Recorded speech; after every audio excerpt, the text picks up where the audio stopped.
Well hello and welcome back guys to the channel. और आज हम लोग करने वाले हैं आर्टिस्ट प्रफुल्ल सावंत जी के वर्क्स को रिव्यू, या फिर कह लो उनसे सीखने वाले हैं कि उनके वर्क्स क्यों इतने सच लार्ज स्केल अपीयर होते हैं और उस व्यू का क्या फ़ायदा मिलता है, कैसे हमारी आइज अट्रैक्ट होती हैं, कौन से कलर्स यूज़ होते हैं। तो ये सारी चीज़ें हम लोगों को समझ में आएंगी अपने भी आर्ट वर्क्स में इंक्लूड करने के लिए। So let's start the video.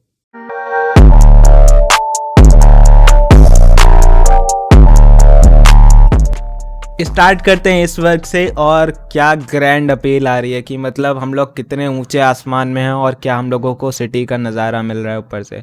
और अगर हम लोग ध्यान से देखें तो बहुत ही अच्छे से जो ग्लेज दिया है ना, ये वाटर में रिफ्लेक्टिव जो फील दे रहा है ना, इसी से ही सारी पेंटिंग का सारा मज़ा आ रहा है। और जो लाइट आ रही है उसकी देखो शेडो किस तरीके से फॉल हो रही है।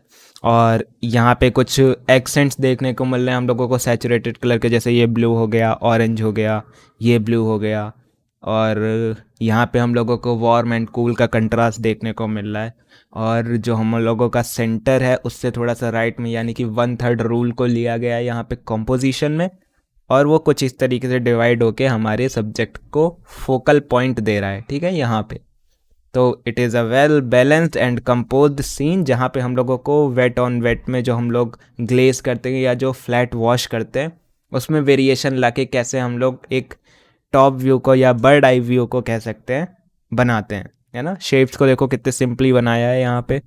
और काफ़ी कुछ स्मज्ड है, जैसा कि यहाँ पे ओवर वर्क हल्का सा कह सकते हो, या ये बना के इसके ऊपर स्प्रिंकल किया है वाटर को। और यहाँ पे सबसे ज़्यादा कंट्रास्ट है बेसिकली हमारे फोकल पॉइंट पे। नेक्स्ट पेंटिंग ये, यहाँ पे भी हम लोग देख सकते हैं। खैर यह तो सॉफ्ट पेस्टल की पेंटिंग है, सॉफ्ट पेस्टल में वर्क हुआ है, बट सबसे ज़्यादा कंट्रास्ट देखने को कहाँ पे मिलता है, यहाँ पे और फिर यहाँ पे। यहाँ और यहाँ पे दो फोकल पॉइंट मिल रहे हैं हम लोगों को। क्यों? क्योंकि यहाँ पे लाइट और डार्क का कंट्रास्ट है, यहाँ पे अनसैचुरेटेड और सैचुरेटेड का कंट्रास्ट है। इसके अलावा थोड़े थोड़े दो मतलब लोग हैं यहाँ पे। तो यहाँ पे देखोगे जितने भी वर्क होते हैं इनके, उसमें ग्रैंड अपील आता है कि लार्ज स्केल वर्क है। लाइक इन आदमियों का जो प्रोपोर्शन है उसके हिसाब से ये पीछे की चीज़ें हम लोगों को लगता है बहुत बड़ी हैं, ठीक है। तो इस तरीके से हम लोग वर्क कर सकते हैं और अपनी पेंटिंग्स को ग्रैंड या फिर ऐसा बना सकते हैं जिसमें बहुत ज़्यादा स्पेस है।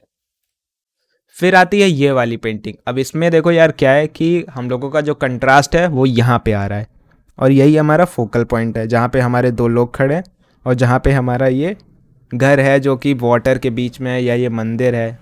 आई गेस मंदिर ही लग रहा है क्योंकि जनरली घर के ऊपर ऐसी चीज़ें नहीं करी जाती हैं।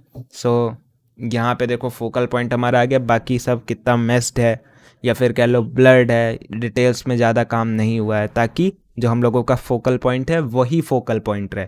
वहीं पे सबसे ज़्यादा कंट्रास्ट है और एक्सेंट्स में ये ब्लू और ऑरेंज का यूज़ हुआ है।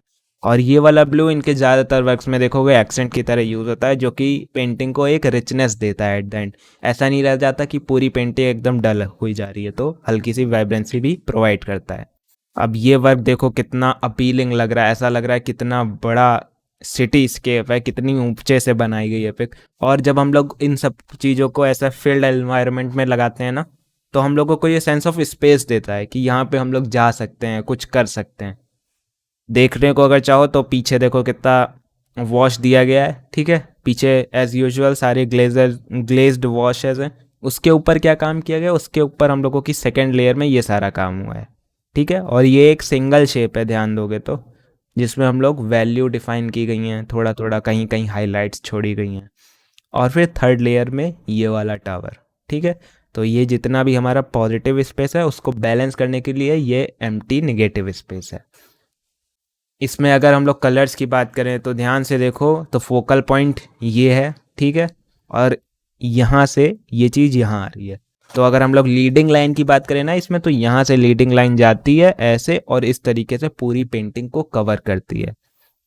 इसके बाद है ये वाली पेंटिंग, और ये मुझे इसलिए अच्छी लगी जो इसमें कलर्स का यूज़ हुआ है, क्योंकि जो डल और सैचुरेटेड कलर्स को एक साथ यूज़ किया गया है इन द सेंस ऑफ कि शाम का सीन है ये, है ना। तो ये काफ़ी अच्छा सा अपील हो रहा है। लाइक शेडोज़ में देखो ज़्यादा डिटेल्स नहीं है।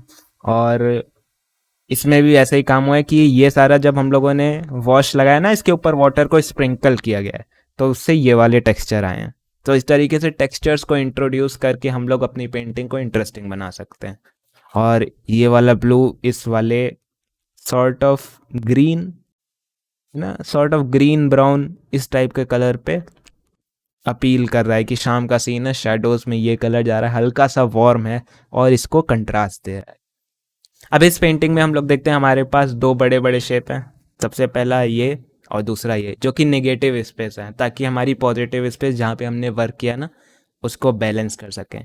उसके बाद मीडियम शेप्स क्या हैं, ये और ये। उसके बाद स्मॉल शेप्स कुछ ऐसे। अब देखो पूरी पेंटिंग में काफ़ी काफ़ी न्यूट्रल अप्रोच है और काफ़ी डल कलर्स का यूज़ किया गया है, पर जैसा कि इनकी पेंटिंग स्टाइल में देखा जाता है कि एक्सेंट्स में ब्लू और ऑरेंज का यूज़ होता है। तो बीच में एक एडिटिंग स्टाइल नहीं चली थी टील एंड ऑरेंज कलर करके, तो सॉर्ट ऑफ दैट फील देता है इनका वर्क। और फिर देखेंगे अगर हम लोग यहाँ पे निगेटिव स्पेस में इन्होंने उसी तरीके से वॉश किया और फिर स्प्रिंकल किया जब वो हल्का सा डैम्प रह गया है, इसी तरीके से स्मोक को लिफ्ट करके बनाया है। ठीक है, तो ये सारी चीज़ें हम लोग सीख सकते हैं। शोल्डर्स पे देखो जैसे हाईलाइट है यहाँ पे, अगर ध्यान से देखो तो ये हाईलाइटेड शोल्डर्स हैं। एक्सेंट में देखो हम लोगों के पास ऑरेंज है, ओपेक कलर्स हैं थोड़े से, और कंट्रास्ट सबसे ज़्यादा कहाँ पे आ रहा है, मिडल में और यहाँ पे। ठीक है, तो यहाँ से यहाँ ये हमारी लीडिंग लाइन रही और वेल कंपोज्ड सीन है। और हमारे पास लास्ट जो पीस है वो है ये, और इसमें भी हम लोग वैसी ही चीज़ें देख सकते हैं। चलो इसको थोड़ा सा और आराम से और डीपली समझते हैं। तो प्रोसेस अगर स्टार्ट करें, सबसे पहले हुआ होगा स्केचिंग, जिसमें हम लोगों का कंपोजिशन आया। अब कंपोजिशन में अगर हम लोग देखें ना, तो सर इस तरीके के वर्क करते हैं जिसमें हम लोग ग्रैंड फील ले सकें कि बहुत सारा एम्प्टी स्पेस है, पीछे ग्रैंड मॉन्यूमेंट है, ग्रैंड हिल्स हैं या माउंटेन्स हैं, और आगे बहुत छोटे छोटे लोग खड़े हैं। तो सेंस ऑफ जो रिलेटिव साइज है ना, वो बहुत ज़्यादा डिफरेंस है उसमें। तो ये सेंस ऑफ ग्रैंडनेस को लेके आता है। ठीक है, फिर जब हम लोग पीछे वर्क करते हैं तो देखो डल स्काई रहते हैं, मोस्टली शाम के सीन जैसे होते हैं ना, तो उस तरीके से लाइक ओवरकास्ट शेडो है। ओवरकास्ट शेडो नहीं, मतलब ओवरकास्ट डे है, ऊपर से लाइट आ रही है, पीछे बड़े बड़े मॉन्यूमेंट्स हैं जिनको एक शेप में बनाया गया, उसमें डिटेल्स नहीं डाली गई, तो जो उनका जो सिलहट होता है ना वो बनाया गया। देखो ध्यान से उसमें, अगर हम लोग और ध्यान से देखें तो ये देखो वार्म और कूल का वेरिएशन लाया गया है अलग अलग जगह। इसी तरीके से शेप्स को छोड़ा गया है ताकि हम लोग जहाँ पे लाइट थोड़ी ज़्यादा है उसको दिखा सकें। तो ये वन शेप है। ठीक, उसके बाद ये छोटे छोटे शेप्स। तो अगर फिर से डिफाइन करना चाहें तो बड़ा एम्प्टी स्पेस पहला, दूसरा एम्प्टी स्पेस छोटा, उतना ही है जितना नीडेड है, और हमारी ये जो पॉजिटिव स्पेस है उसको बैलेंस करने के लिए है। ठीक है, उसके बाद हमारे पास मीडियम शेप्स 1, 2 और 3, और फिर उसके बाद स्मॉलर शेप्स। सबसे ज़्यादा कंट्रास्ट कहाँ पे है, एक तो यहाँ पे हमारा फोकल पॉइंट आ रहा है जो हमारा सिलहट है, दूसरा यहाँ हॉर्स के पास। ठीक है, तो इस तरीके से हमारी ये भी पेंटिंग थी। इसमें भी देखो एक्सेंट्स को यूज़ किया गया है, जो जितने भी फेस है ना उन पे देखो लाइट की रिफ्लेक्टिव लाइट को दिखाने के लिए ऑरेंज को दिखाया गया है, एक्सेंट्स का यूज़ किया गया है।